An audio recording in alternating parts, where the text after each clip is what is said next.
Daniel J. Bach performing the stage manager's monologue from our town.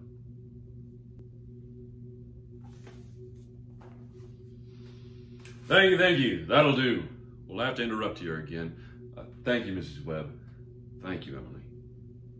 There's some facts we want to explore about this town. I suppose it's a good time to tell you the Cartwright interests have begun building a new bank in Grover's Corners.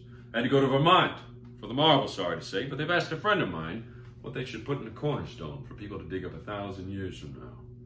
Of course, we're putting in a copy of the New York Times and a copy of Editor Webb's Sentinel. I'm kind of interested in all this because some scientific fellas have come up with a way of painting all that reading matter with a glue. A silicate glue that'll make it keep for 1,000, 2,000 years. We're putting in a Bible, the Constitution of the United States, and a copy of William Shakespeare's plays. What do you say, folks? What do you think?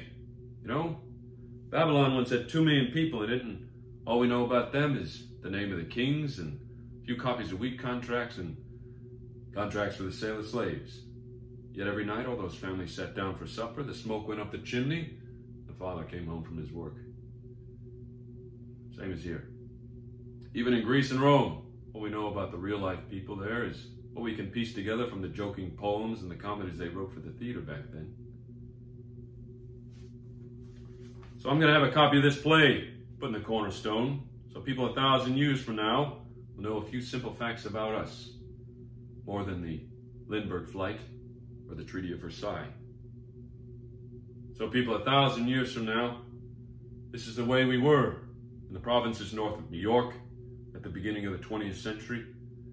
This is the way we were in our growing up, in our marrying, in our living, and in our dying.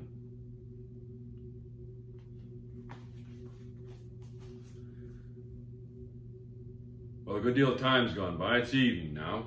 You can hear the choir practice going on over at the Congregational Church. And the children are at home doing their schoolwork. Yes, sir, the day's running down like a tired clock.